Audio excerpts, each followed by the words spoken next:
30 तारीख है।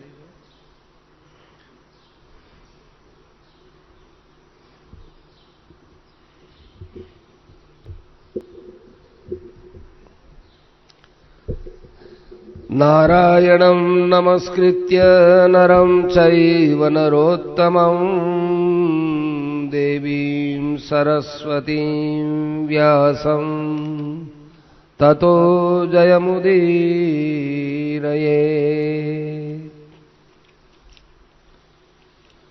कृष्णाय वासुदेवाय हरये परमात्मने प्रणतक्लेशनाशाय गोविन्दाय नमो नमः। गीतामृतदुहे नमः।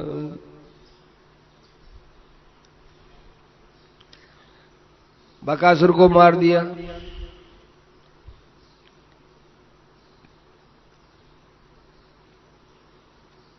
वेदव्यास जी आए और उन्होंने द्रौपदी के जन्म की कथा सुनाई।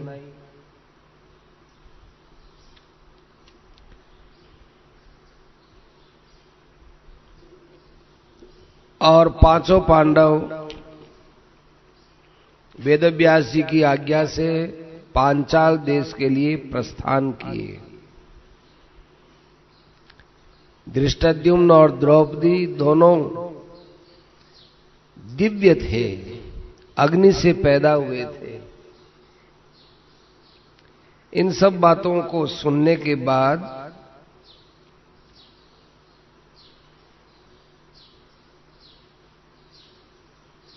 पांचों पांडव अपने आश्रयदाता ब्राह्मण की अनुमति लेकर सबको यथोचित प्रणाम किए और उत्तर दिशा की ओर आगे बढ़ने लगे।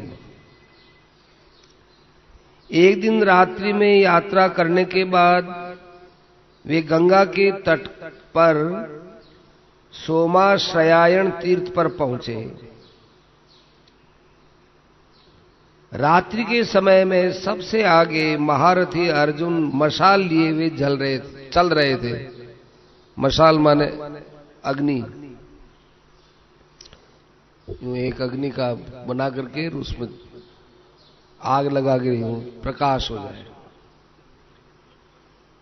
उस तीर्थ के पास एकांत में गंगा के जल में गंधर्वराज अंगारपूर्ण, जो चित्ररथ के नाम से प्रसिद्ध थे, स्त्रियों के साथ विहार कर रहे थे। चित्ररथ ने देखा जो गंधर्व था, हमें कुछ लोगों के पैरों की धमक की आवाज आ रही है और वो इस नदी की ओर ही बढ़ रहे हैं। हम यहां नदी के अंदर धनुष लिए हुए खड़े हैं और उनकी इतनी मजाल, वो हमारी तरफ बढ़े। बड़ा क्रोध आया और अपने धनुष की टंकार से आते हुए मनुष्यों को देखकर बोला, ओ दिन के अंत में जब लालिमामयी संध्या होती है, उसके बाद 80 लव के अतिरिक्त सारा समय गंधर्व, यक्ष और राक्षसों का होता है। दिन का समय मनुष्यों के लिए होता है।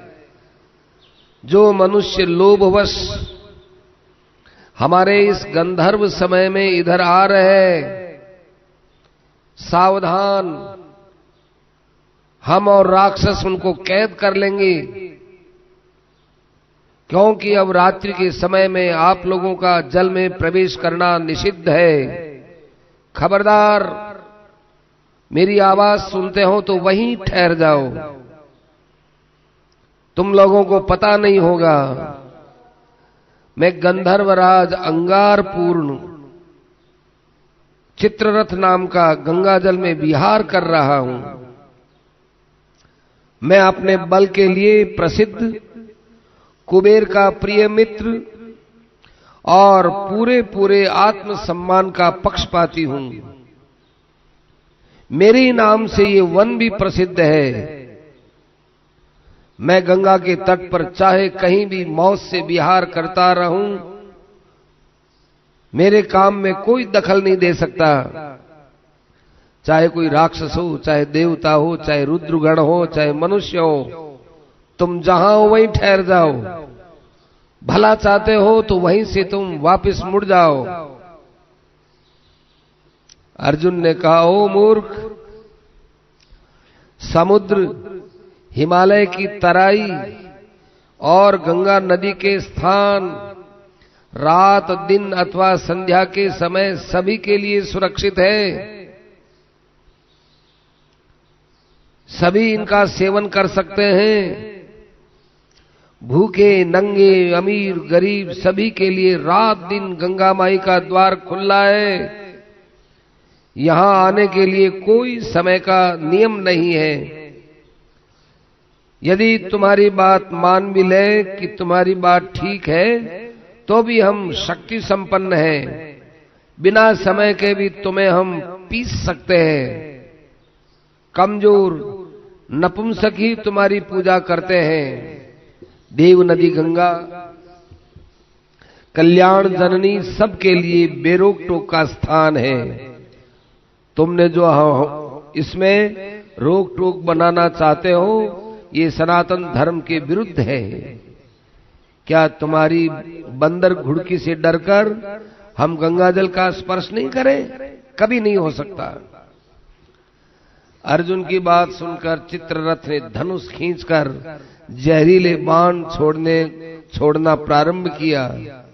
अर्जुन ने अपनी मशाल और ढाल का ऐसा हाथ घुमाया कि सारे बाण उसके व्यर्थ हो गए। अर्जुन ने कहा, अरे गंधर्व, अस्त्र के मर्मज्ञों के सामने तू धमकी देता है? तू सोचता है धमकी से काम चल जाएगा?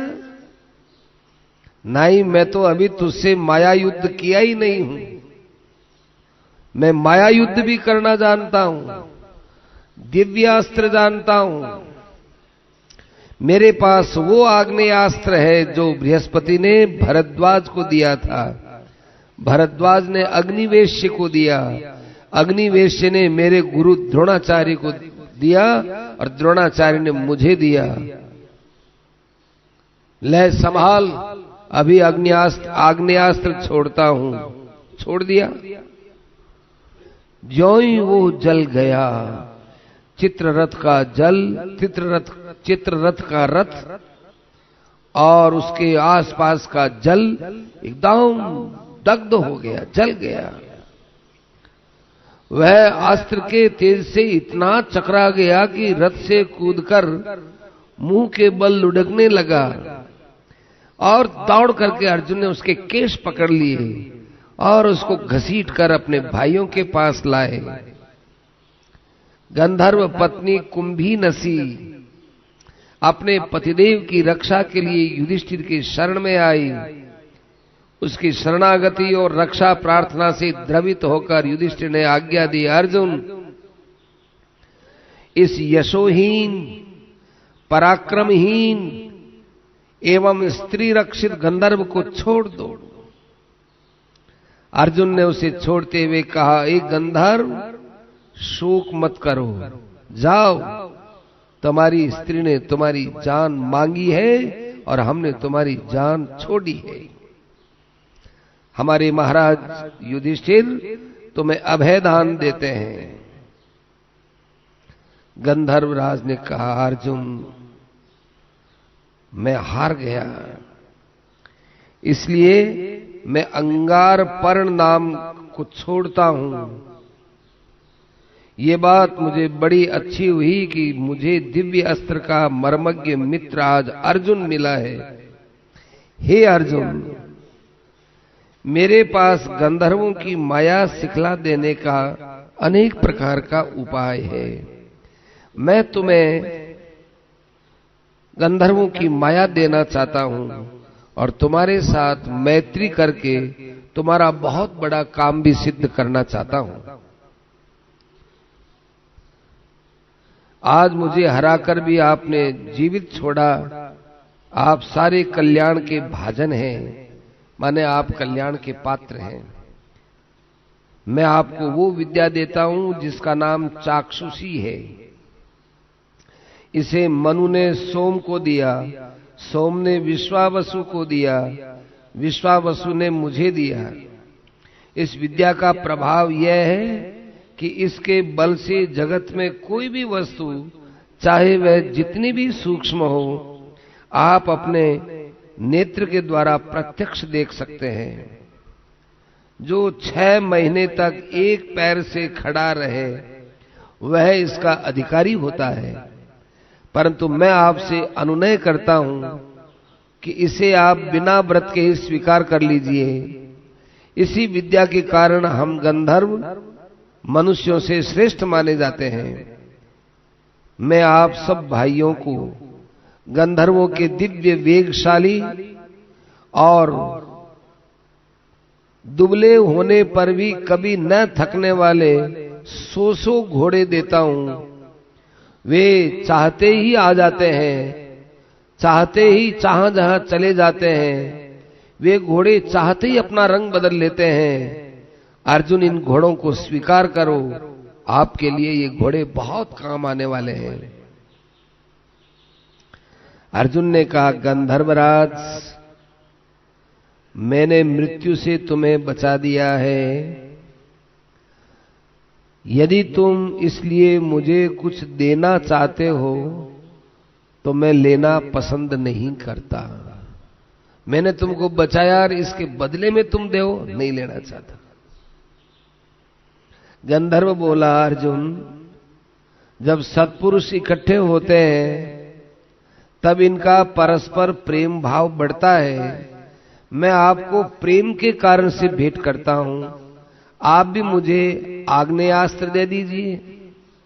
अर्जुन ने कहा, ये बात ठीक है।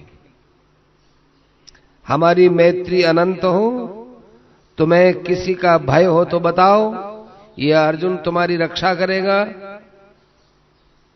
एक बात और बतलाओ कि तुमने हम लोगों पर यह आक्रमण किस कारण से किया। गंधर्व ने कहा, न आप लोग अग्निहोत्री हैं और न प्रतिदिन स्मार्त हवन ही करते हैं।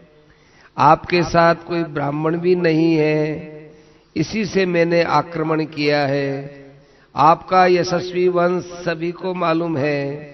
नारद आदि से मैंने सुना है।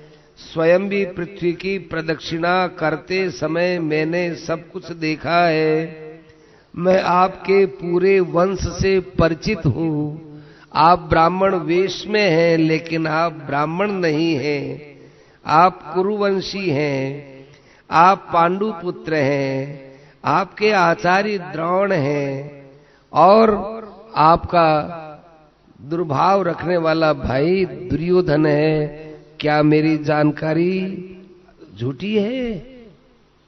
आप लोगों का विशुद्ध अंतःकरण, उत्तम विचार और श्रेष्ठ संकल्प को मैंने जान लिया है और जानबूझकर मैंने तुमसे ये युद्ध किया है। एक तो स्त्रियों के सामने अपमान नहीं सहा जाता, दूसरे रात्रि के समय बल अधिक बढ़ गया तो क्रोध भी आ जाता है।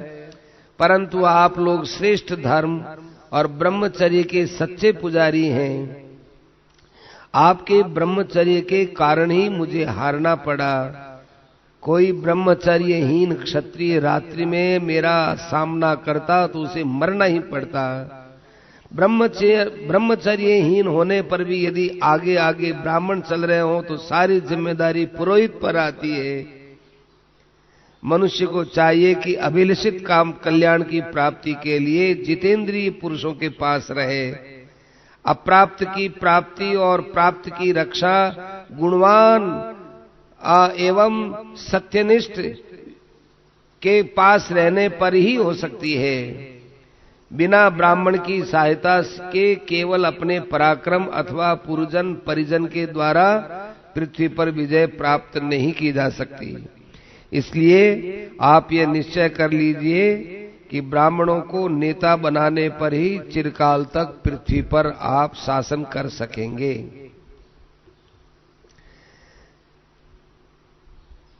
हे तप्ती नंदन, मैंने जो तुमको ये बात कही है वो बहुत सोच विचार करके कही है। वैशंपायन जी कहते हैं कि जन्मेजय गंधर्व के मुख से बार बार अर्जुन के लिए तप्ती नंदन का शब्द आया, तो अर्जुन ने कहा कि आप हमको तप्ती नंदन क्यों बोलते हैं? हम लोगों को आप कुंती पुत्र क्यों नहीं बोलते? जब आपको हमारे वंश का ज्ञान है तो हमको कुंती नंदन बोलिए। ये तप्ती कौन थी जिसके कारण से तुम हमको तप्ती नंदन बोलते हो? गंधर्वराज ने कहा, अर्जुन, प्रकाश में सर्वश्रेष्ठ ज्योति है भगवान सूर्य। इनकी प्रभा स्वर्ग तक परिव्याप्त है। इनकी पुत्री का नाम था तप्ती। वह भी इनके जैसी ही ज्योतिषमती थी। सूर्य की बेटी का नाम। वह सावित्री की छोटी बहन थी और अपनी तपस्या के कारण तीनों लोक में वह तप्ती नाम से विख्यात हुई। वैसी रूपवती कन्या देवता, असुर, अप्सरा, यक्ष आदि किसी में भी नहीं थी। उन दिनों उसके समान कोई योग्य पुरुष नहीं था जिसके साथ भगवान सूर्य उसका विवाह करे। इसके लिए सूर्य सदा ही चिंतित रहते थे कि अपनी बेटी का मैं कहां विवाह करूं। उन्हीं दिनों पुरुवंश में राजा ऋक्ष के पुत्र संवरण बड़े ही बलवान एवं भगवान सूर्य के सच्चे भक्त थे। सूर्य के उदय के समय अर्घ्य देना, पुष्प चढ़ाना, उपहार चढ़ाना, पवित्रता के साथ पूजा करना, नियम, उपवास, इनसे सबको संतुष्ट करना, अहंकार के बिना भक्ति भाव से पूजा करना, ये सब सूर्य भगवान के सामने करते थे। सूर्य भगवान बड़े प्रसन्न हो गए। एक दिन की बात है कि संवरण घोड़े पर चढ़कर पर्वत की तराइयों जंगलों में शिकार खेल रहे थे। भूख प्यास से व्याकुल होकर उनका श्रेष्ठ घोड़ा मर गया। वे पैदल ही चलने लगे। उनकी दृष्टि एक सुंदर कन्या पर पड़ी। एकांत में अकेली कन्या को देखकर वे उसे निहारने लगे। उन्हें ऐसा जान पड़ा मानो सूर्य की किरण ही पृथ्वी पर आ गई हो। उन्होंने सोचा कि ऐसा सुंदर स्वरूप मैंने जीवन में कभी नहीं देखा। राजा की आंखें और मन उसी समय उसी में गड़ गए। सब कुछ भूल गए, हिलडुल तक नहीं सके। चेत होने पर उन्होंने निश्चय किया कि ब्रह्मा ने त्रिलोकी का रूप सौंदर्य मत कर इसी मूर्ति के अंदर स्थापित कर दिया है। उन्होंने कहा, हे सुंदरी, आप किसकी पुत्री हो? आपका क्या नाम है? इस जंगल में आप क्यों भटक रही हो? आपके शरीर सौंदर्य से आपके आभूषण चमक रहे हैं। त्रिलोकी में आपसे बढ़कर कोई सुंदर नहीं हो सकता। मैं आपको हृदय से चाहता हूं। राजा की बात सुनकर कुछ नहीं बोली। बादल में बिजली की तरह तत्काल वो छिप गई। राजा उसको ढूंढने की चेष्टा करने लगे। अंत में असफल होने पर राजा विलाप करते करते निश्चेष्ट हो गए, पृथ्वी पर गिर गए। तप्ती फिर आई और मिठास भरी वाणी से कहने लगी, हे महाराज उठिए, आप जैसे सत्पुरुषों के लिए अचेत होकर पृथ्वी पर असफल होकर दुखी होकर लेटना अच्छा नहीं है। अमृत से घुली हुई ऐसी वाणी सुनकर संवरण उठ गए। उन्होंने कहा कि देवी, जब तुम चली गई तो मेरे प्राण भी तुम्हारे साथ ही रहे। मैं तुम्हारे बिना जी नहीं सकता, तो तुम मुझे स्वीकार करो, तुम मुझे जीवन दान दो। तप्ती ने कहा, राजन, मेरे पिता सूर्य हैं। कोई भी पुत्री, बहुत अच्छी बात है, कोई भी पुत्री अपने विवाह के संबंध में स्वतंत्र नहीं है। मैं बिल्कुल इस विषय में स्वतंत्र नहीं हूं। यदि आप मुझसे प्रेम करना चाहते हैं तो मेरे पिता से कहिए। इस परतंत्र शरीर से मैं आपके पास नहीं रह सकती। आप कितने कुलीन हैं, भक्तवत्सल हैं, विश्व विश्रुत हैं। ऐसे राजा को मैं स्वीकार तो कर सकती हूं, परंतु अपने पिता की आज्ञा के बिना नहीं हो सकती। आप नम्रता, नियम और तपस्या के द्वारा मेरे पिता को प्रसन्न करो और मुझे मांग लो। मैं सूर्य भगवान की कन्या और सावित्री की छोटी बहन हूं। तप्ती फिर आकाश में चली गई। राजा संवरण ये सब देखकर आश्चर्य में डूब गए। इसी समय राजा संवरण को ढूंढते ढूंढते उनके मंत्री, अनुयायी, सैनिक सब आ गए। राजा को अचेत पड़ा जानकर अनेक उपायों से उनको होश में लाने की चेष्टा की। जब होश आया, केवल एक मंत्री को अपने पास रखा और सबको विदा कर दिया। अब वे पवित्रता से हाथ जोड़कर ऊपर की ओर मुंह करके भगवान सूर्य की आराधना करने लगे। उन्होंने मन ही मन अपने पुरोहित महर्षि वशिष्ठ का ध्यान किया। ठीक 12वें दिन वशिष्ठ ऋषि आए। उन्होंने संवरण का सारा हाल चाल जानकर उन्हें आश्वासन दिया और उनके सामने ही सूर्य भगवान से मिलने के लिए वशिष्ठ जी चल पड़े। सूर्य के सामने जाकर वशिष्ठ जी ने अपना परिचय दिया और स्वागत प्रश्न आदि के अनंतर महर्षि वशिष्ठ ने प्रणाम पूर्वक कहा, हे सूर्य भगवान, मैं राजा संवरण के लिए आपकी कन्या तप्ती की याचना करता हूं। आपके उज्ज्वल यश, धार्मिकता और नीतिज्ञता से परिचित ही हैं। आप संवरण के उज्ज्वल यश, धार्मिकता और नीतिज्ञता से परिचित ही हैं। मेरे विचार से वह कन्या उनके लिए उचित है। भगवान सूर्य ने तत्काल प्रार्थना स्वीकार कर ली और अपनी कन्या को संवरण के लिए दे दिया। वशिष्ठ के साथ तप्ती को आते देखकर संवरण अपनी प्रसन्नता का संवरण न कर सके, खूब प्रसन्न हो गए। इस प्रकार सूर्य की आराधना और पुरोहित वशिष्ठ की शक्ति से राजा संवरण ने तप्ती का विवाह किया और विधि पूर्वक पाणी ग्रहण संस्कार से संपन्न होकर उसके साथ वे विचरण करने लगे। 12 बरस तक वे उधर ही रहे। राजकाज पर मंत्रियों का ध्यान रहा।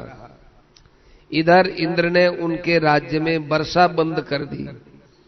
अनावृष्टि से प्रजा में हाहि त्राहि मचने लगी। यहां तक कि ओस भी नहीं पड़ता था। इधर अन्न की पैदावार कम हो गई। प्रजा मर्यादा तोड़कर एक दूसरे को लूटने पीटने लगे। तब वशिष्ठ जी ने अपने प्रभाव से वहां वर्षा कराई और तप्ती संवरण को राजधानी में ले आए। इंद्र भी पूर्ववत वर्षा करने लगे। पैदावार शुरू हो गई। हजारों वर्षों तक वे आनंद में रहे। हे अर्जुन, वही सूर्य कन्या तप्ती आपके पूर्व पुरुष राजा संवरण की पत्नी है और इसी तप्ती के गर्भ से राजा कुरु का जन्म हुआ था, जिससे आपका कुरुवंश चला है। इसलिए मैंने आपको तप्ती नंदन कहा है। गंधर्वराज चित्ररथ के मुख से महर्षि वशिष्ठ की महिमा सुनकर अर्जुन के मन में कुछ और सुनने की इच्छा हुई। उन्होंने कहा, गंधर्वराज, हमारे पूर्वजों के पुरोहित महर्षि वशिष्ठ कौन थे? कहने लगे। गंधर्व ने कहा, महर्षि वशिष्ठ ब्रह्मा के मानस पुत्र हैं। वशिष्ठ जी की पत्नी का नाम अरुंधति है। उन्होंने अपनी तपस्या के बल से देवताओं के लिए भी अजय काम क्रोध पर विजय प्राप्त कर ली थी। इंद्रियों का संयमन कर लिया था। इसलिए इनका नाम वशिष्ठ हुआ। विशिष्ट होने से विशिष्ट, विशिष्ट से वशिष्ठ हो गया। विश्वामित्र इनके साथ बहुत द्वेष रखते थे, फिर भी उन्होंने मन में क्रोध नहीं आने दिया और उन्हें क्षमा कर दिया। यद्यपि विश्वामित्र ने इनके 100 पुत्रों का नाश किया था और वशिष्ठ में बदला लेने की शक्ति थी, फिर भी उन्होंने कोई प्रतिकार नहीं किया। वे यमपुरी से भी अपने पुत्रों को तपस्या के बल पर ला सकते थे, परंतु क्षमावश यमराज के नियमों का उन्होंने उल्लंघन नहीं किया। उन्हीं के पुरोहित बनाकर इक्ष्वाकु वंशी राजाओं ने पृथ्वी पर विजय प्राप्त की, अनेक यज्ञ किए। आप लोग भी कोई वैसे ही धर्मात्मा और वेदज्ञ ब्राह्मण को पुरोहित बनाइए। अर्जुन ने कहा, हे गंधर्वराज, वशिष्ठ और विश्वामित्र तो आश्रमवासी थे, इन दोनों में कैसे बैर हो गया? गंधर्व ने कहा, अर्जुन, यह उपाख्यान बड़ा प्राचीन और विश्रुत है, मैं तुम्हें सुनाता हूं। कान्यकुब्ज देश में गाधी नाम के बहुत बड़े राजा थे। वे राजर्षि कुशिक के पुत्र थे। उन्हीं से विश्वामित्र का जन्म हुआ था। एक बार विश्वामित्र अपने मंत्री के साथ मरुधन्व देश में शिकार खेलते खेलते थककर वशिष्ठ के आश्रम में आए। वशिष्ठ ने राजा विश्वामित्र का बड़ा स्वागत किया। अपनी कामधेनु नंदिनी के प्रताप से अनेकों प्रकार के भक्ष्य, भोज्य, लेह्य और चोष्य पदार्थ उपस्थित किए।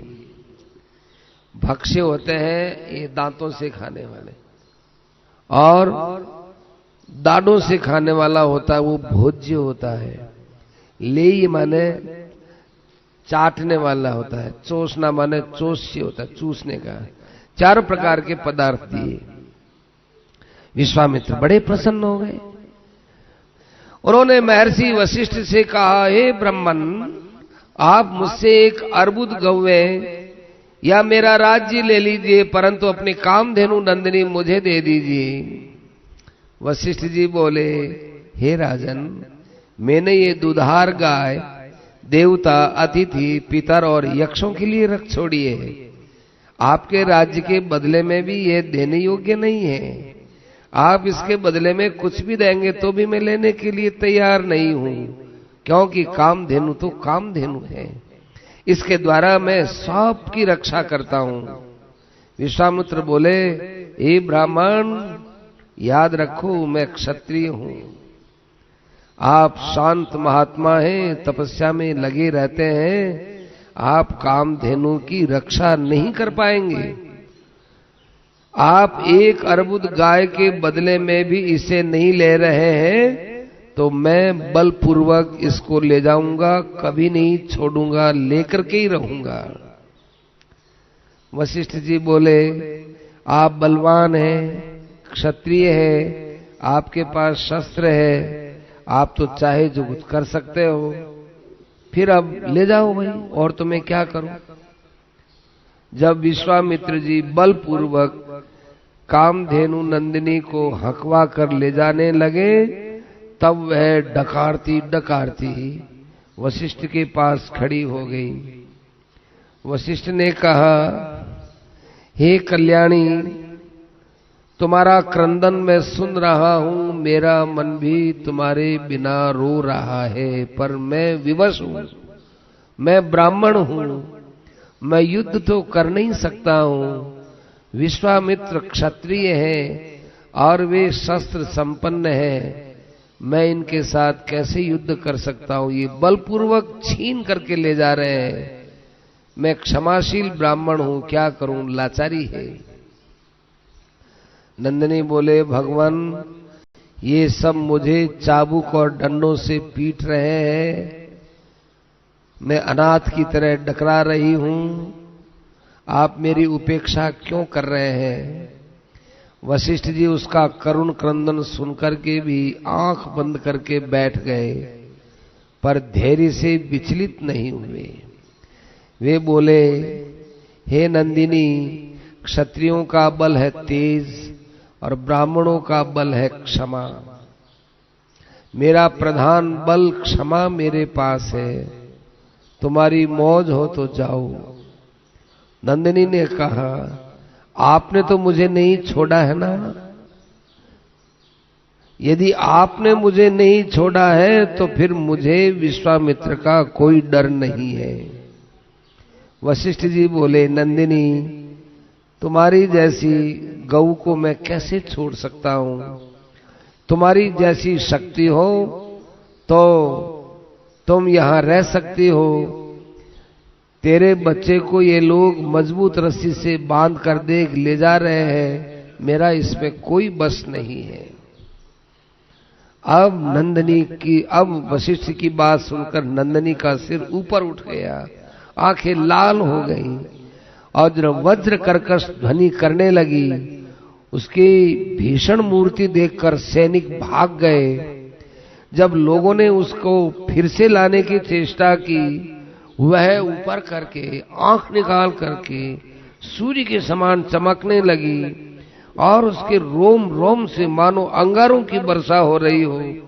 उसके एक एक अंग से पल्लव, द्रविड़, शक, यवन, शबर, पौंड्र, किरात, चीन, ऊण, सिंघली, बर्बर, खस, यूनानी और म्लेच्छ ये सब प्रकट हुए तथा ये हथियार उठाकर विश्वामित्र के एक एक सैनिक पर 5-5, 7-7 करके टूट पड़े। एक सैनिक और 5 जने, वो भगदड़ मच गई। आश्चर्य तो ये था कि नंदिनी पक्ष का कोई भी सैनिक विश्वामित्र के सैनिक पर प्राणांतक प्रहार नहीं कर सकता था, प्राणांतक प्रहार नहीं करता था। जब उनकी सेना 12 कोस भग गई, माने उसके सैनिक ने प्राण नहीं लिए, मारा पीटा भगाया बस। जब उनकी सेना 12 कोस चली गई, उसे कोई रक्षक नहीं मिला, तब विश्वामित्र जी का ये ब्रह्म तेज देखकर आश्चर्यचकित हो गए। अपने क्षत्रिय ब्रह्म तेज देखकर आश्चर्यचकित हो गए और क्षत्रिय भाव से बड़ी ग्लानि हो गई। विचार आया कि अरे ब्राह्मण बल कितना है, क्षत्रिय बल को धिक्कार है, ब्रह्म बल ही सबसे अच्छा है। सच पूछो तो इन दोनों का कारण तपोबल ही प्रधान है। उन्होंने अपना विशाल राज्य, सौभाग्य, लक्ष्मी, संसार के सारे सुख भोग छोड़ दिए और जंगल में जाकर वे ब्रह्म बल प्राप्त करने के लिए तपस्या करने लगे और अंत में उन्होंने ब्राह्मणत्व प्राप्त कर ही लिया। गंधर्वराज चित्ररथ कहते हैं, अर्जुन, राजा इक्ष्वाकु के वंश में कलमाशपाद नाम का एक राजा हुआ। एक दिन की बात है कि वह शिकार खेलने के लिए वन में गया। लौटने के समय वह एक ऐसे मार्ग से जाने लगा जिससे केवल एक ही मनुष्य चल सकता था। वह थका मांदा भूखा प्यासा था। उसी मार्ग पर सामने से शक्ति मुनि आते दिखाई पड़े। शक्ति मुनि वशिष्ठ के 100 पुत्रों में सबसे बड़े थे। राजा ने कहा, कलमाशपाद ने कहा, अरे रास्ते से हट जाओ, ये रास्ता मेरे लिए है, एक तरफ हो जाओ, हट जाओ। शक्ति मुनि ने कहा, महाराज, सनातन धर्म के अनुसार क्षत्रिय का ये कर्तव्य होता है कि यदि सामने ब्राह्मण आए तो ब्राह्मण के लिए मार्ग छोड़ दे। आप ये उल्टी बात क्यों करते हो? आप क्षत्रिय हो, मैं ब्राह्मण हूं, मेरे लिए आप मार्ग छोड़ेंगे या आपके लिए मैं मार्ग छोड़ूंगा? ऐसा कहने पर दोनों में आपस में विवाद बढ़ता गया। ऋषि ने कहा, मैं अपने स्थान से नहीं हटता। राजा ने कहा कि राजा लोग, क्षत्रिय लोग कभी भी एक कदम आगे बढ़ने के बाद पीछे नहीं हटते, ये उनके रग रग में भावना रहती है। राजा के हाथ में चाबुक था, उन्होंने बिना सोचे विचारे ऋषि पर चला दिया। शक्ति मुनि ने राजा का अन्याय समझकर शाप दिया। अरे नृपाधम, तो राक्षस की तरह तपस्वी पर चाबुक चलाता है, जाओ तुम राक्षस हो जाओ। राजा राक्षस भावाक्रांत हो गया।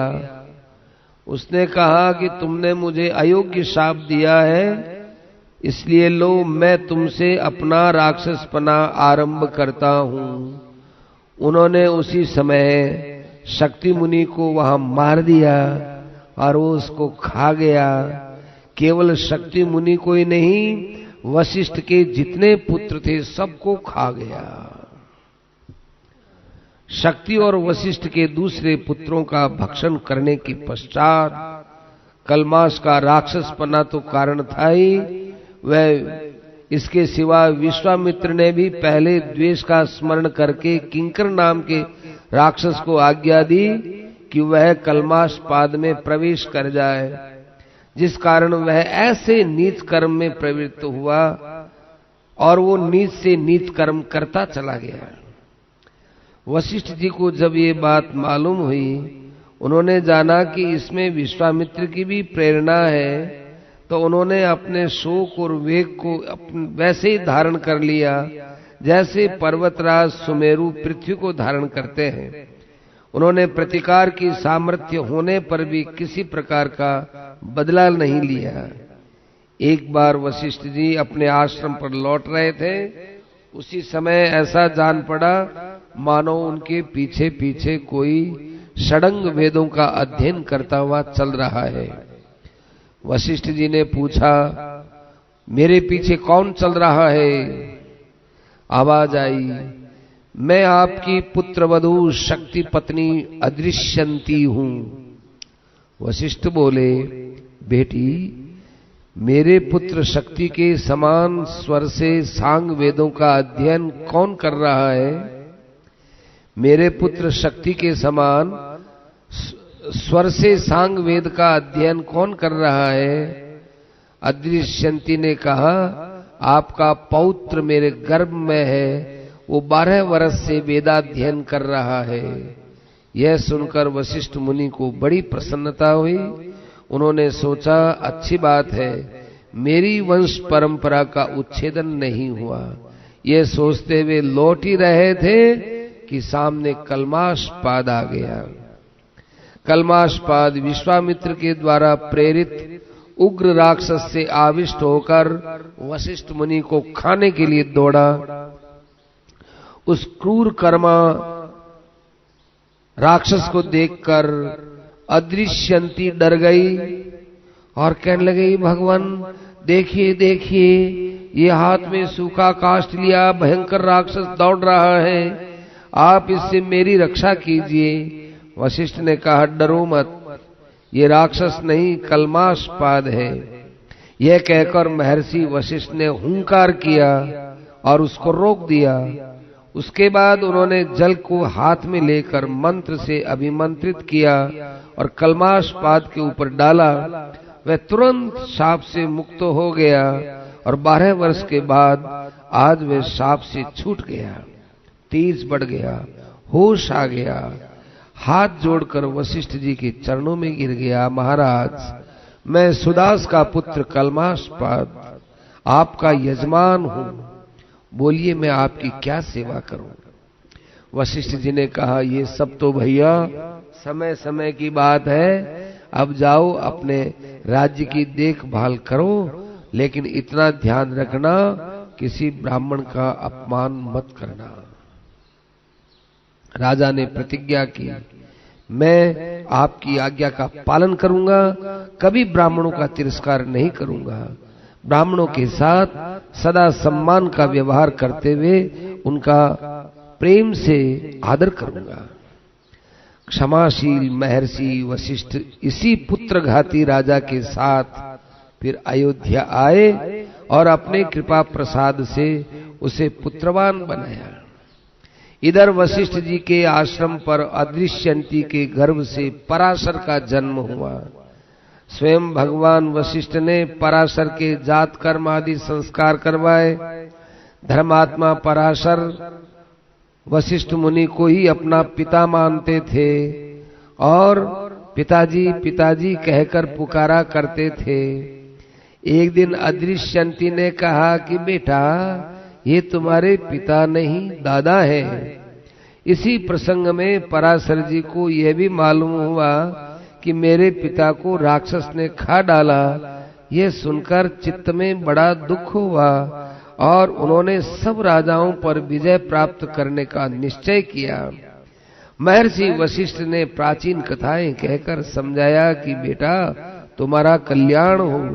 ब्राह्मण के पास क्षमा एक बहुत बड़ा अस्त्र होता है। इस क्षमा शस्त्र का दुरुपयोग मत करो, इसको छोड़ो मत। किसी को हराने के लिए, नीचा दिखाने के लिए, पराजित करने के लिए ये शस्त्र नहीं होता है। तुम्हें मालूम ही है कि इन राजाओं की जगत में कितनी आवश्यकता होती है। तुम राजाओं को मार दोगे तो चोर डाकू बलवान होकर सारी प्रजा को कष्ट पहुंचाएंगे। वशिष्ठ जी के समझने समझाने से पराशर ने राजाओं को पराजित करने का विचार छोड़ दिया, परंतु राक्षसों के विनाश के लिए घोर यज्ञ प्रारंभ किया। जब उस यज्ञ से राक्षसों का नाश होने लगा, तब महर्षि पुलस्त्य और ब्राह्मण वशिष्ठ ने समझाते हुए कहा, पराशर, क्षमा परम धर्म होता है।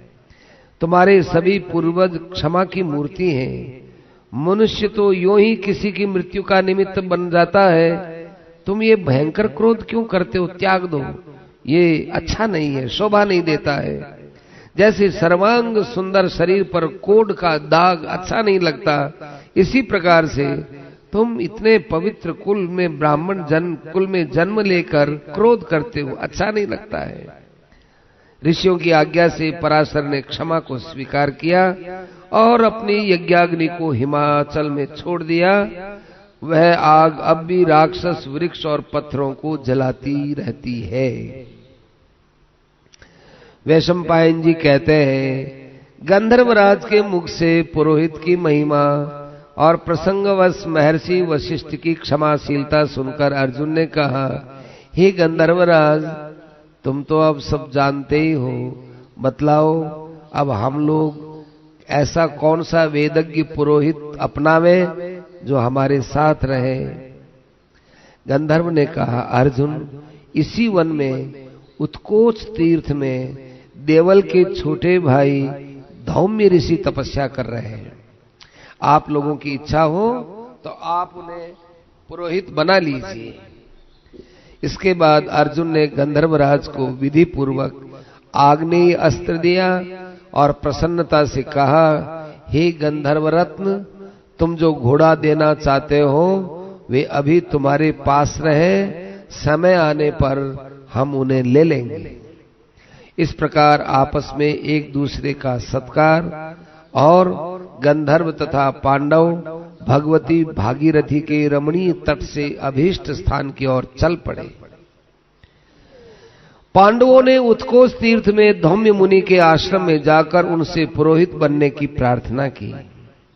धौम्य ने कंदमूल फल से पांडवों का स्वागत किया और पुरोहित बनना स्वीकार किया। इससे पांडवों को इतनी प्रसन्नता हुई और उन्हें ऐसा मालूम हुआ कि आज हमको मानो सारी पृथ्वी की सारी संपत्ति मिल गई हो। उन्हें इस बात का विश्वास हो गया कि अब स्वयंवर में द्रौपदी हमें ही मिलेगी। पांडव सनाथ हो गए। धौम्य मुनि को ऐसा दिखने लगा कि इन धर्मात्मा वीरों को इनकी विचारशीलता, शक्ति और धर्मपरायणता तथा उत्साह के फलस्वरूप शीघ्र ही राज्य की प्राप्ति होने वाली है। मंगलाचार के अनंतर पांडवों ने द्रौपदी के स्वयंवर के लिए यात्रा की।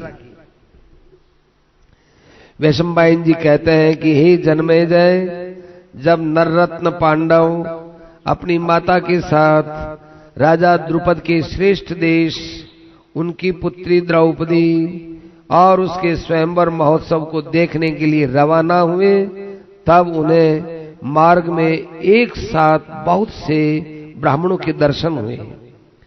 ब्राह्मणों ने पांडवों से पूछा, आप लोग कहां से चलकर किस स्थान को जा रहे हैं?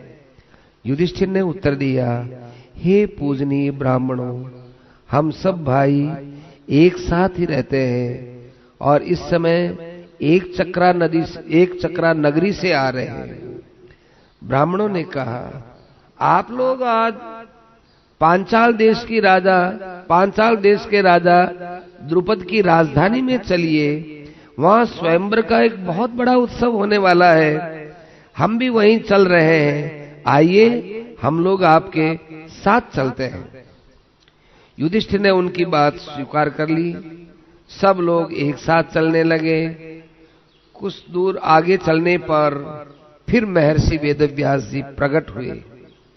रास्ते में बहुत से हरे भरे जंगल और खिले कमलों से शोभायमान सरोवरों को देखते हुए, स्थान स्थान पर विश्राम करते हुए सब लोग आगे बढ़ रहे थे।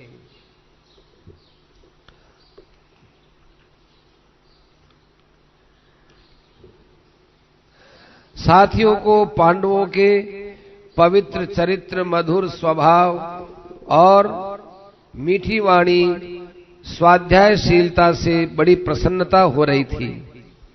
जब पांडवों ने देखा कि द्रुपद नगर निकट आ गया है और उसकी चार दीवारी स्पष्ट दिखाई दे रही है, तब उन्होंने एक कुमार के घर डेरा डाल दिया। वे उसके घर रहकर ब्राह्मणों के समान भिक्षावृत्ति से अपना जीवन निर्वाह करने लगे, ताकि किसी नागरिक को यह पता न चले कि ये पांडु पुत्र हैं। राजा द्रुपद के मन में इस बात की बड़ी इच्छा थी कि मेरी पुत्री द्रौपदी का विवाह हो न हो, किसी न किसी प्रकार से अर्जुन के साथ होना चाहिए। परंतु अपना ये विचार उन्होंने खुले रूप से प्रकट नहीं किया, अपने मन में रखा। विचार किया कि अर्जुन को कैसे प्राप्त करें, क्योंकि क्या पता अर्जुन लाक्षागृह में जल गए हों, क्या पता अर्जुन कहीं लुप्त हो गए हों। उन अर्जुन को कैसे पहचाने? तो अर्जुन को पहचानने के लिए उन्होंने एक ऐसा धनुष बनाया जो किसी दूसरे से झुक ही न सके। ऐसा वो प्रत्यंचा चढ़ा, झुक नहीं सके। इसके अतिरिक्त उन्होंने आकाश में एक ऐसा यंत्र टंगवा दिया जो यूं चारों तरफ चक्कर काटता रहता था। उसके ऊपर बेधने का लक्ष्य था, वो एक जगह था।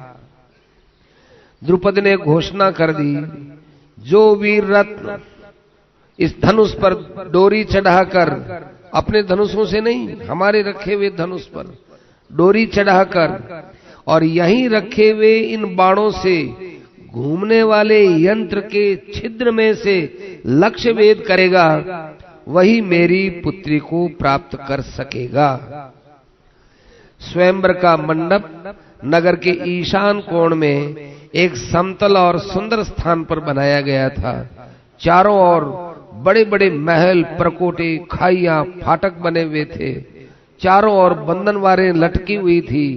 भीतों की ऊंचाई और रंग बिरंगी चित्रकला के कारण वे महल हिमालय जैसे जान पड़ते थे।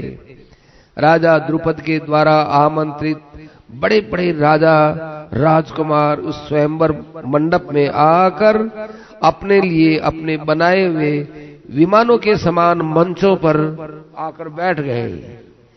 युधिष्ठिर आदि पांडव भी ब्राह्मणों के साथ राजा द्रुपद का वैभव देखते हुए वहां आए और उन्हीं के साथ वे भी बैठ गए, ब्राह्मणों के साथ।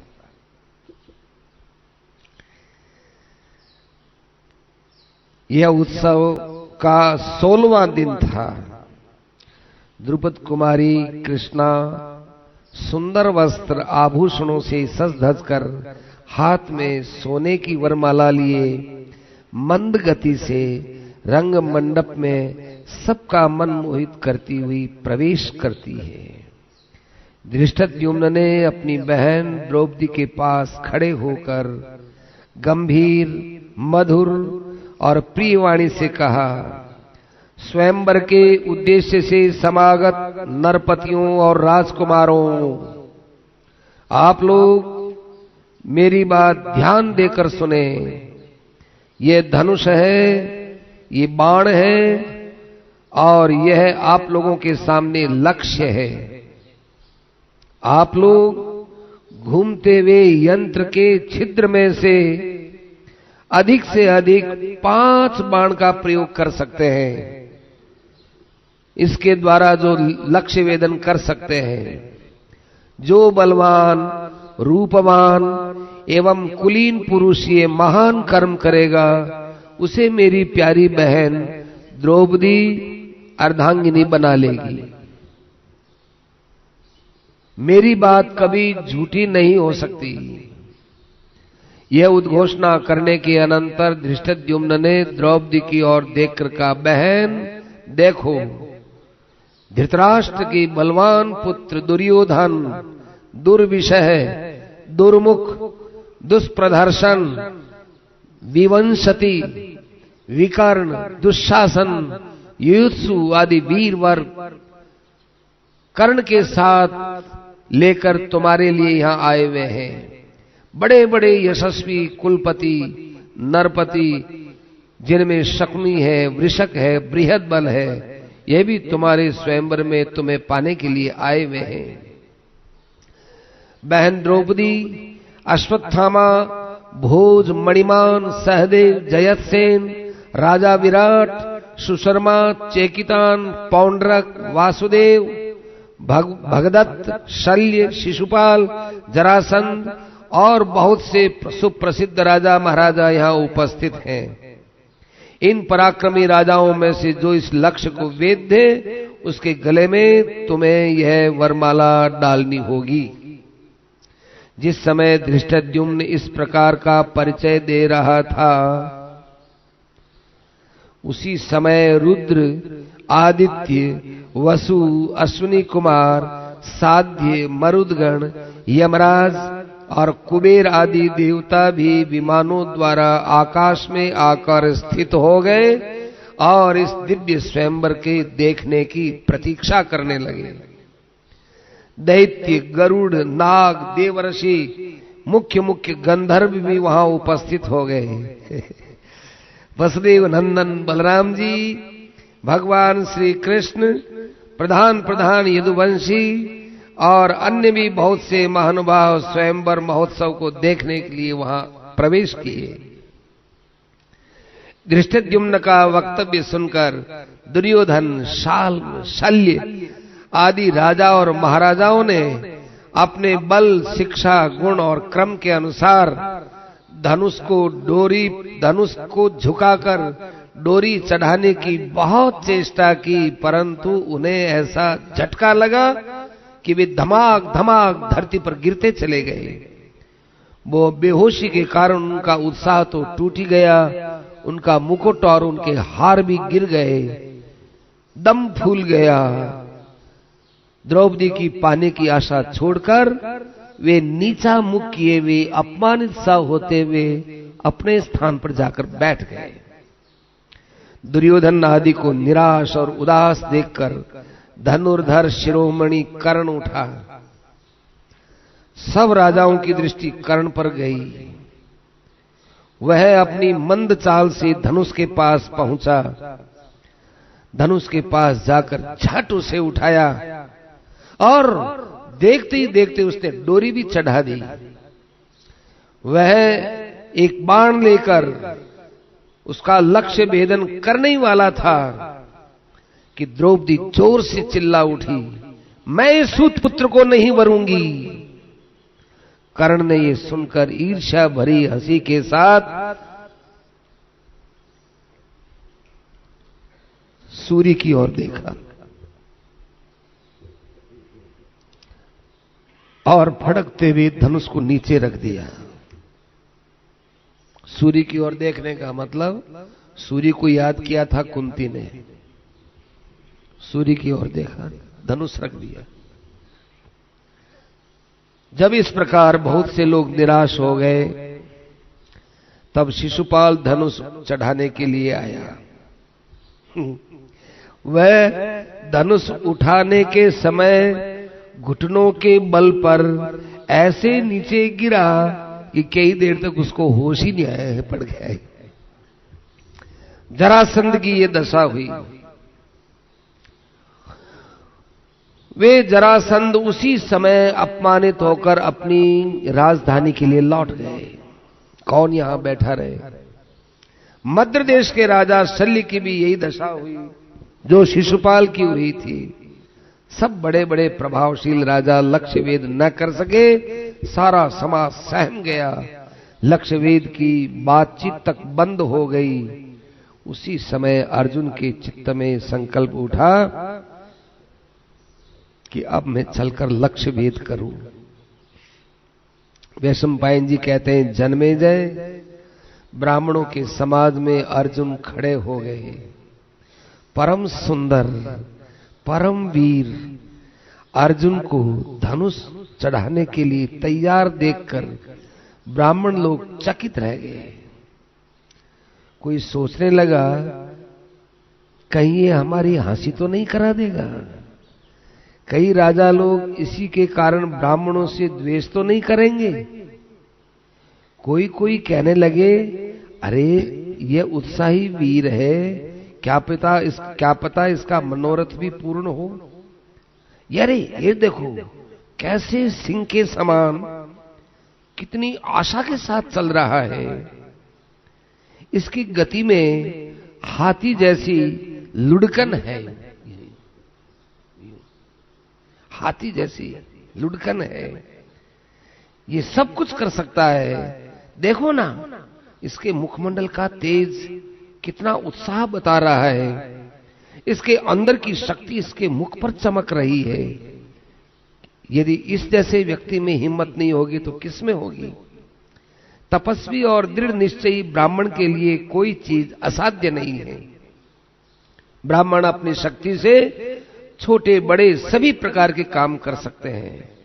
अरे सुनो, अपने परशुराम ब्राह्मणी तो थे, क्षत्रियों का संहार किया। ये अगस्त्य ब्राह्मणी तो थे, समुद्र को पी गए। हम ब्राह्मणों में कोई शक्ति की कमी नहीं है। चलो अपने सब लोग हृदय से इसे आशीर्वाद दें, ये लक्ष्य भेद कर दे। ब्राह्मण आशीर्वाद की वर्षा करने लगे। जिस समय ब्राह्मणों में इस प्रकार की अनेकों बातें हो रही थी, उसी समय अर्जुन धनुष के पास पहुंचे। उन्होंने धनुष को प्रणाम किया।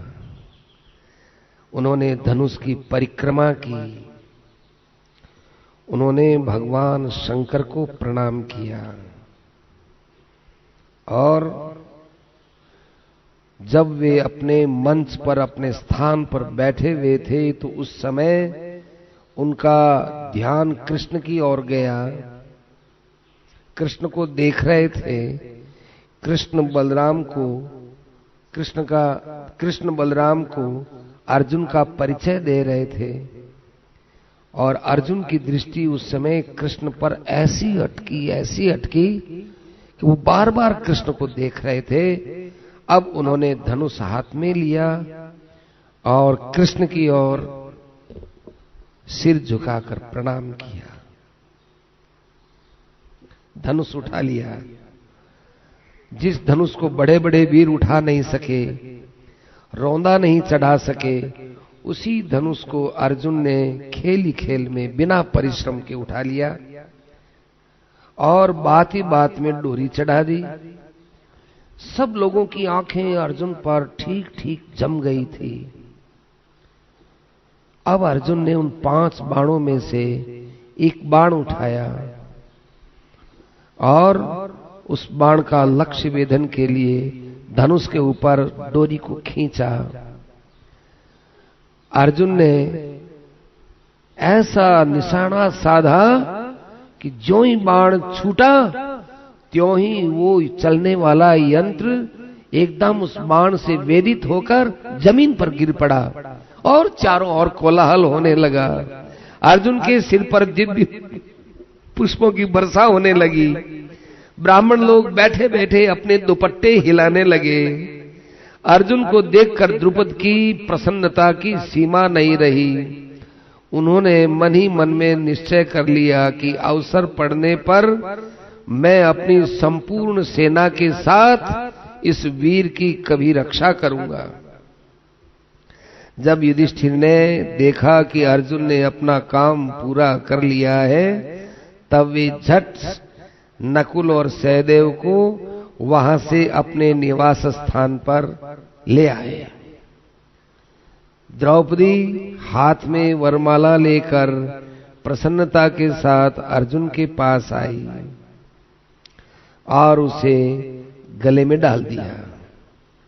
ब्राह्मणों ने अर्जुन का स्वागत किया, सत्कार किया, आशीर्वाद दिया और वे द्रौपदी के साथ रंगभूमि के बाहर निकले। जब और राजाओं ने देखा कि राजा द्रुपद ने आज इस पृथ्वी पर सबसे अलौकिक काम हम लोगों के अपमान का किया है, एक ब्राह्मण के साथ अपनी कन्या दे रहे हैं, तो हम किसी भी हालत में ब्राह्मण के साथ द्रौपदी को नहीं जाने देंगे, चाहे इसके लिए हमें अपने प्राण ही क्यों न गंवाने पड़े। कहने लगे, देखो तो सही, राजा द्रुपद की बुद्धि भ्रष्ट हो गई, हम लोगों को तिनके की तरह तुच्छ समझा और अपनी एक श्रेष्ठ कन्या का विवाह एक ब्राह्मण के साथ किया। क्या क्षत्रिय मर गए, डूब गए?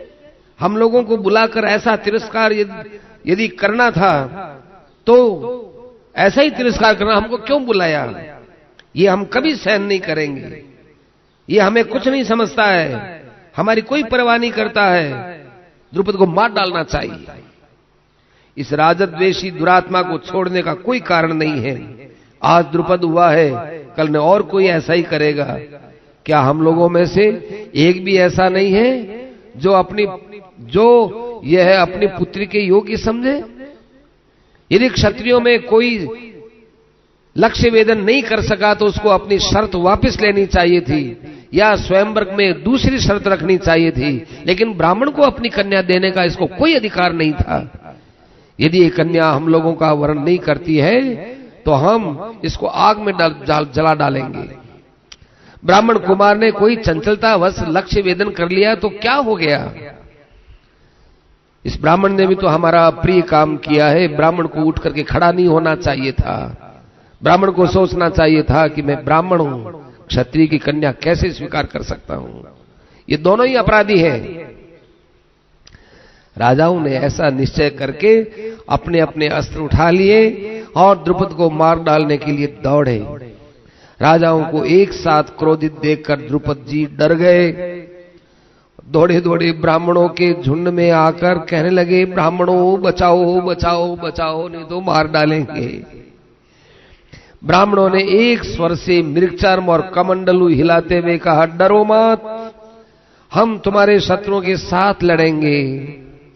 अर्जुन ने मुस्कुराकर कहा, ब्राह्मणों आप लोग एक ओर खड़े होकर तमाशा देखते रहो, आप लोगों को किसी प्रकार से कष्ट नहीं होने देंगे। इन लोगों के लिए तो मैं अकेला ही पर्याप्त हूं।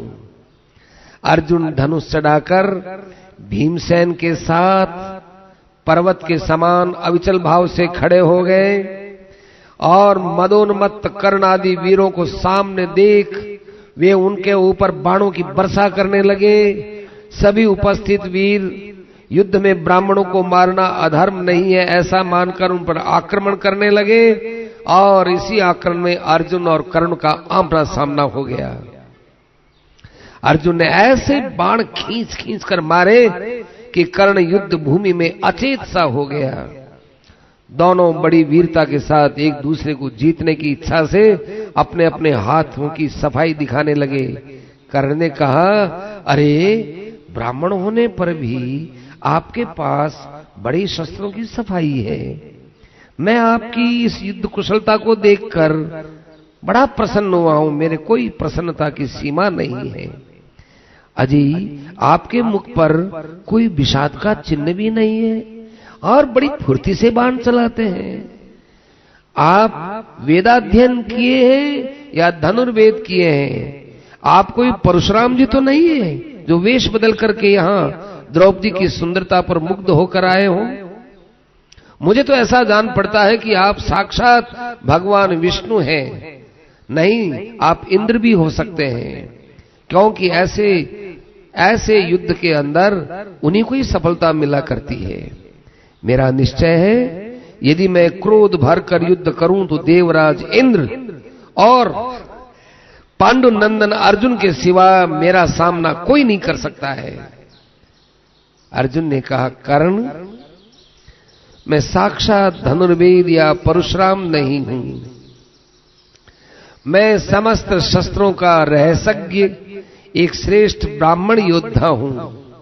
श्री गुरुदेव के प्रताप से ब्रह्मास्त्र और इंद्रास्त्र का मुझे अच्छा अभ्यास है। मैं तुम्हें जीतने के लिए जम करके खड़ा हूं, तुम अपना जोर जमाओ और अपनी शक्ति मुझ पर लगाओ।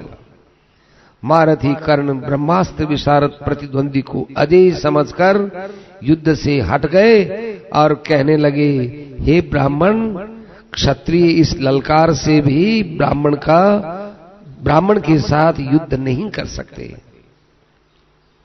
जिस समय कर्ण और अर्जुन एक दूसरे से भिड़ गए थे, उसी समय दूसरे स्थान पर शल्य और भीमसेन आपस में ललकारते हुए मतवाले हाथियों की तरह युद्ध करने लगे।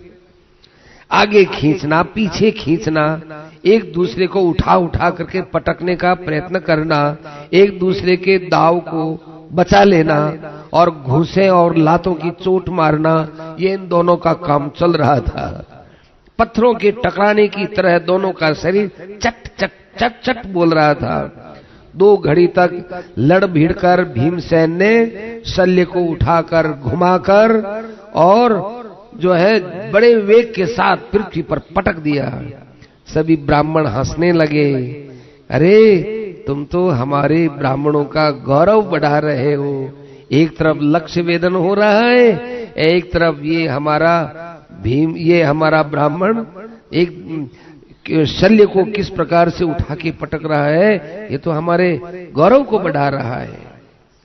इस प्रकार जब भीमसेन ने शल्य को पछाड़ दिया और कर्ण भी युद्ध से हट गया, तब सभी लोग सशंक हो गए और कहा, अब इन ब्राह्मणों से युद्ध न किया जाए। इधर भगवान श्री कृष्ण अर्जुन की ये विजय देखकर मनी मन में बहुत प्रसन्न थे। उनको तो मालूम था ये पांडव हैं, इसलिए उन्होंने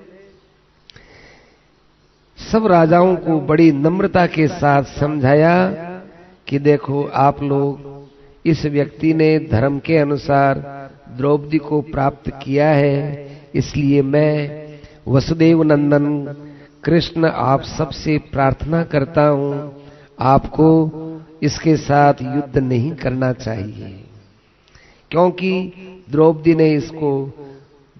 द्रौपदी को इसने धर्म से प्राप्त किया है। भगवान श्री कृष्ण के समझाने बुझाने और भीमसेन के पराक्रम से विस्मित होकर सब लोग युद्ध बंद करके अपने अपने स्थान पर लौट गए। धीरे धीरे भीड़ छटने लगी। भीमसेन और अर्जुन ब्राह्मणों से घिरे हुए द्रौपदी को साथ लेकर अपने निवास स्थान कुम्हार के घर की ओर चल पड़े। भिक्षा लेकर लौटने का समय बीत चुका था। माता कुंती अपने पुत्रों के समय पर न लौटने से तरह तरह की चिंताएं कर रही थी, क्योंकि माताओं का हृदय ऐसा ही स्नेहिल होता है। वे बार बार सोचती कि कहीं मेरे पुत्र दुर्योधन आदि के कुचक्र में तो नहीं फंस गए हैं, कहीं उन्होंने इनका अनिष्ट तो नहीं कर दिया है, कहीं राक्षसों से मुठभेड़ तो नहीं हो गई है। उसी समय कुंती ने उस घर के झरोखे से देखा कि भीमसेन और अर्जुन के साथ एक स्त्री आ रही है और अर्जुन के गले में माला है। वो बड़े आनंद के साथ देख रही है और जो है वो प्रवेश कर रही है। मां ने देखा नहीं, बातें कर रहे थे, आवाज सुनाई दी, अभी देखा नहीं है। भीमसेन और अर्जुन द्रौपदी के साथ कुमार के घर में प्रवेश किए। माता से कहा, मां, आज हम लोग बड़ी अच्छी भिक्षा लेकर आए हैं। माता कुंती उस समय घर के भीतर भोजन बना रही थी। उन्होंने अपने पुत्रों और भिक्षा को देखे बिना कह दिया कि बेटा, पांचों भाई मिलकर इसका उपभोग कर लो। बाहर निकलकर अब कुंती ने जब देखा तो कहा, अरे ये तो भिक्षा नहीं है, ये तो स्त्री है। पूछा कौन है, कि राजकुमारी द्रौपदी है। तब बड़ा पश्चाताप हुआ, कहने लगी, हाय हाय, मैंने ये क्या कह दिया। तुरंत द्रौपदी का हाथ पकड़ करके युधिष्ठिर के पास ले गई कुंती और बोली कि बेटा, जब भीमसेन और अर्जुन इस राजकुमारी द्रौपदी को लेकर भीतर आए, मैंने देखा नहीं, कह दिया आपस में मिलकर इसका उपभोग करो। मैंने आज तक कभी कोई बात झूठी कही नहीं है। तुम कोई ऐसा उपाय बताओ कि जिससे द्रौपदी को अधर्म न हो और मेरी बात झूठी भी न हो। युधिष्ठिर क्षण भर विचार करने के बाद माता कुंती को आश्वासन दिया और अर्जुन को बुलाकर कहा, भाई, तुमने मर्यादा के अनुसार द्रौपदी को प्राप्त किया है। अब विधि पूर्वक अग्नि प्रज्वलित करके इसका पानी ग्रहण करो। अर्जुन ने कहा, भाई जी, आप मुझे अधर्म का भागी मत बनाइए। सत्पुरुषों ने कभी ऐसा आचरण नहीं किया है। मैं आपसे छोटा हूँ, मुझसे पहले तो भीमसेन बड़े हैं, भीमसेन से आप बड़े हैं। क्या मैं आप दोनों से हटकर पानी ग्रहण संस्कार करूंगा द्रौपदी के साथ? मेरे लिए संभव नहीं है। पहले आप, फिर भीमसेन, तदनंतर मैं, उसके बाद नकुल और उसके बाद सहदेव। इसलिए राजकुमारी का विवाह तो पहले आपके साथ होगा। साथ ये भी निवेदन किया कि आप अपनी बुद्धि से धर्म, यश और हित के लिए जो उचित समझें वैसी आज्ञा दें। हम तो आपकी आज्ञा का पालन करने वाले हैं। सभी पांडव अर्जुन का प्रेम और ऐसा मीठा और ममता से भरा हुआ न्याययुक्त वचन सुनकर बड़े प्रसन्न हो गए। द्रौपदी को निहारने लगे। द्रौपदी भी उन सब को देखने लगी। द्रौपदी का सौंदर्य, माधुर्य, सौशील्य बड़ा ही मुग्ध करने वाला था। पांचों भाई एक दूसरे को देखने लगे। द्रौपदी उन सब के मन में बस गई। युधिष्ठिर ने अपने भाइयों की मुखाकृति से उनका भाव जानकर और महर्षि व्यास के वचनों का स्मरण करके निश्चय पूर्वक कहा, द्रौपदी हम सब भाइयों की पत्नी होगी। इसी से सबको बड़ी प्रसन्नता हुई और वे अंत में विचार करने लगे कि कैसे क्या हो। भगवान कृष्ण ने इधर भगवान कृष्ण ने स्वयंवर में पांडवों को पहचान लिया था। वे बड़े भाई बलराम के साथ पांडवों के निवास स्थान पर आए। उन्होंने वहां पांचों भाइयों को देखकर पहले युधिष्ठिर के चरणों का स्पर्श किया और अपने अपने नाम बताए कि मैं वसुदेव नंदन कृष्ण हूं और ये मेरे बड़े भाई बलराम हैं। पांडवों ने बड़ा स्वागत किया। दोनों भाइयों ने अपनी बुआ कुंती के चरणों में प्रणाम किया, क्योंकि आज पहली बार पांडवों ने कृष्ण के दर्शन किए थे। भगवान कृष्ण से कुशल प्रश्न के अनंतर पूछा, भगवान हम लोग तो यहाँ छिपकर रह रहे थे, आपने हमको कैसे पहचान लिया?